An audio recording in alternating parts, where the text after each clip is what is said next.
Halor ka jing sapriang jong gawe ka video haki social media ya ka jingkran uba samlin malingyang kertong ka NPP na soyong katba udang keren patba haka jingalap election haka arpa tarik dak bapau haki YouTube shimet bakan tho uba samlin yaki pastor baki klat banduai bayo jenta babang.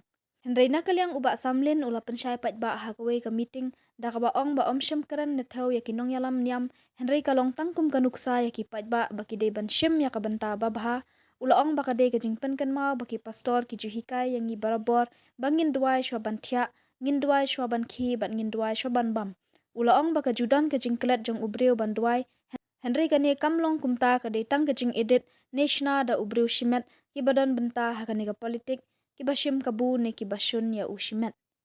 Uba samlin ula penrem ya kitu ki breu ki bashim kabu ban penyalam bakla bat ban ringtu ya ke jingkeren jong u na ki bor pensawa. Ai kucing kentok, kucing kenok. Bagaimana dengan kisi? Ilabi di social media, di YouTube, bagi om ke heading ba kentok asablim yang pastor bagi klat berduai bayo cetak babang. Mereka om di kepai ba baju klan ini kentian berpenuan ke kam babha bagi dalam sutri jongi playing bagi ayang ini gede bersuduk sa lagi. Ada ikum kilong yalam Gilong ki batlot, ada ki pagi ki tuai neki, giyo ya kapor. Ada itu kapor banget kan, gua ngajuk penkan mau, bagi pastor ni pada jungi, itu hikai ini, bagi duai sobat kia, gin duai sobat ki, gin duai sobat trai, gin duai sobat bah.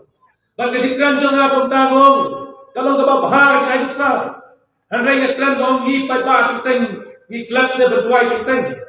Hana lapan idiot no hana bao bapa sambil penram bukan doa pastor ia bangsa tuan. Daki jatuh kan neki political party kita cempenta dengan election. Dengan sebuah peram kami itu kita tantu ini di pensawa nasional. Bal penwan bal idiot ada dagawai kelanti. Dengan sebuah dong itu kumki dong yalam. Dengan sebuah dong itu dong yalam palang jungi. Lalu kita pada di pastor. Ki cemet basan, ki ralba palang, ki het ketikis, najudan ki tingedai kebacan, kali kalau ngaba bakla, nama kejurong kunta. Haka tingere election jonga, ngacu itu ipikum ki dong